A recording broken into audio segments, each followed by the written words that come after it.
Popescu, mesdames et messieurs, chers amis, j'ai le grand privilège de remettre ce soir les insignes d'officier dans l'Ordre national du mérite au professeur Irinel Popescu, entouré de ses pairs et de ses amis, qui sont venus célébrer cette distinction exceptionnelle que la République française réserve à ceux qui ont rendu d'éminents services à la société. Cher professeur Popescu, il m'est particulièrement agréable de le rendre cet hommage à un très grand médecin, ici, en Roumanie, qui s'inspire de la grande tradition de la médecine française. Votre parcours de vie, cher professeur Popescu, rend l'exercice des louanges assez facile, puisqu'il apparaît que vous avez cheminé de la réussite vers la consécration en assumant la responsabilité d'une spécialité dans laquelle le nombre de malades ne cesse, hélas, de croître. Et alors que peu de chirurgiens dans le monde ont acquis les connaissances leur permettant de réaliser des opérations complexes de chirurgie hépatique. Votre carrière témoigne en outre, à mes yeux, d'une remarquable volonté et d'une grande ténacité pour faire progresser la médecine dans votre pays, que vous n'avez quitté que pour vous perfectionner, et cela seul a valeur d'exemple.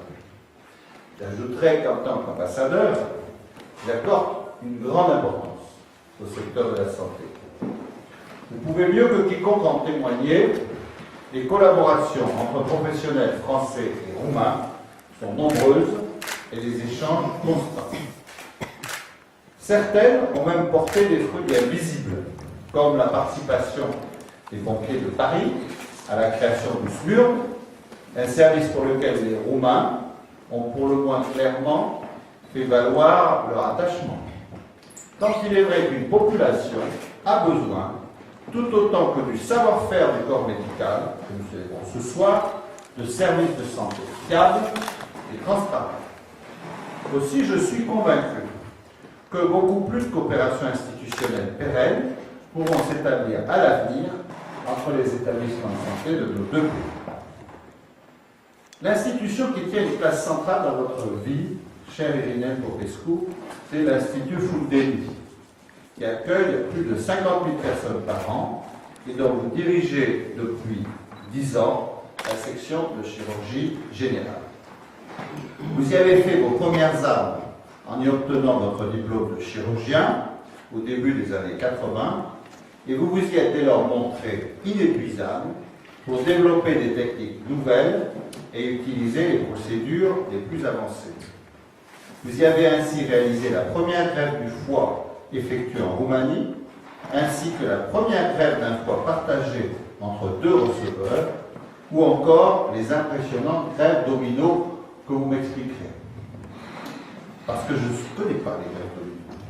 Cette semaine encore, vous venez de réaliser une première dans votre pays par une opération extrêmement délicate de remplacement d'un foie atteint de métastases cancéreuses.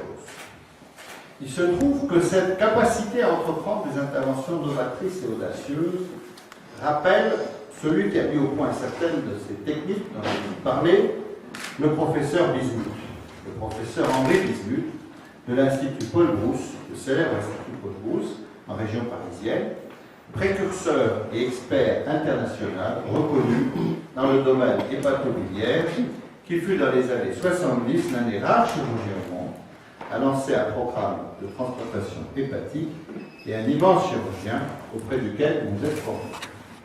Car si vous n'avez jamais perdu de vue votre ambition de faire progresser votre spécialité dans votre pays, vous avez aussi très vite compris l'importance d'une formation auprès de confrères étrangers.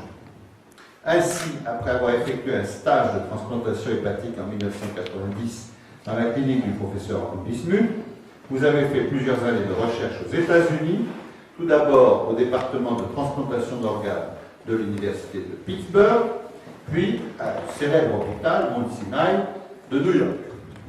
Vous vous dites aujourd'hui volontiers toujours marquée par la tradition médicale française et vous avez développé plusieurs collaborations avec l'Institut Gustave Roussy, avec l'Institut Pasteur, avec l'INSERM sur un financement du programme en couche ou encore à travers l'invention d'une technique d'évaluation de l'évolution des tumeurs.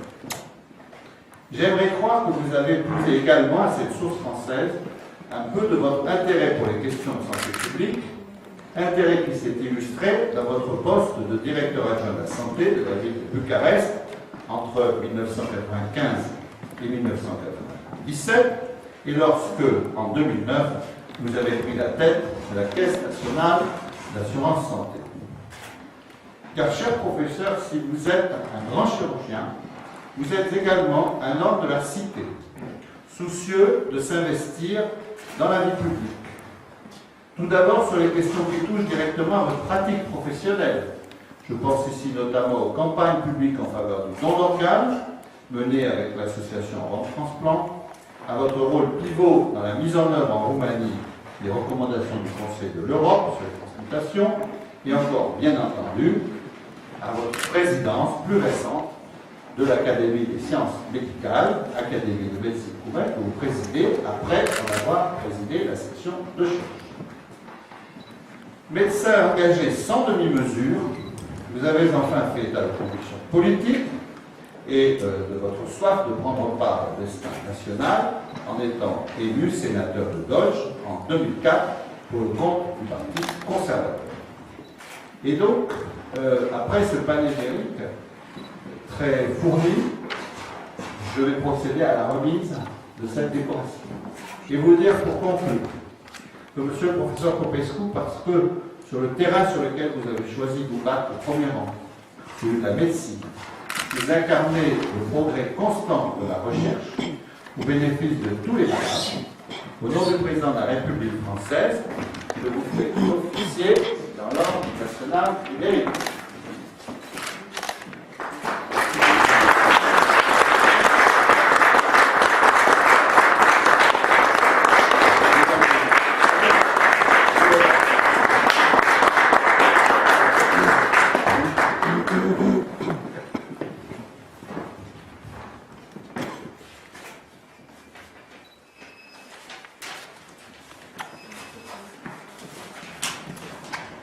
Monsieur l'ambassadeur, chers amis, mesdames et messieurs, c'est un grand honneur pour moi de recevoir cette distinction de la part de l'État français en reconnaissance de ma carrière professionnelle. Je suis d'autant sensible à cet honneur car je viens d'apprendre que c'est pour la première fois quand cette haute distinction est accordée à un médecin roumain. Comme étudiant à la faculté de médecine de Bucarest, j'ai étudié dans les traités français d'anatomie, des styles rouvières qui, à l'époque, étaient considérés les meilleurs, y compris en Roumanie. L'étude de l'anatomie avait une importance décisive dans la formation du médecin, particulièrement s'il voulait se spécialiser en chirurgie. J'ai passé l'examen d'internat selon le modèle français et le fait que j'ai réussi le premier à ce concours en 1977 a marqué définitivement mon évolution professionnelle. Ultérieurement, en 1990, j'ai effectué un important stage de transplantation hépatique dans la clinique du professeur Henri Bismuth à l'hôpital Paul-Brousse de Paris. Le professeur Henri Bismuth est l'un des grands maîtres de la chirurgie hépatique et de transplantation de foie au niveau international. Dans sa clinique, j'ai eu l'occasion d'observer de nombreux exemples de procédés d'hépatectomie et de transplantation hépatique. Depuis, j'ai toujours gardé des relations étroites avec mes collègues français et en 2002, j'ai été élu membre associé étranger de l'Académie française de chirurgie et membre d'honneur de l'Association française de chirurgie en 2007. Les deux distinctions m'ont été accordées dans le cadre des cérémonies émouvantes. Lors de la deuxième, l'ambassadeur de la Roumanie à l'époque à Paris, M. Theodore Bacons, qui était présent. Dans le cadre de l'Institut Clinique Fondé, j'ai mis les bases d'une banque de tumeurs en collaboration avec une société française privée qui s'appelle Renetec. Et depuis quelques années, nous étudions ensemble les modifications du génome humain dans divers types de cancers, pancréatique, hépatique, colorectal. Le cancer du pancréas reste notre principale préoccupation et dans ce sens, nous avons établi une bonne collaboration avec l'Institut Gustave Roussy de Paris. S'agissant de l'étude du cancer hépatique, j'entretiens une collaboration fructueuse avec l'Institut Pasteur de Paris. En qualité de président de la section de chirurgie de l'Académie des sciences médicales de Roumanie, j'ai organisé en 2007 2 réunions communes avec l'Académie française de chirurgie et l'Académie française de médecine. La première a eu lieu en Roumanie, au Palais du Parlement, et elle a été suivie d'une visite des collègues français au monastère du nord de Moldavie.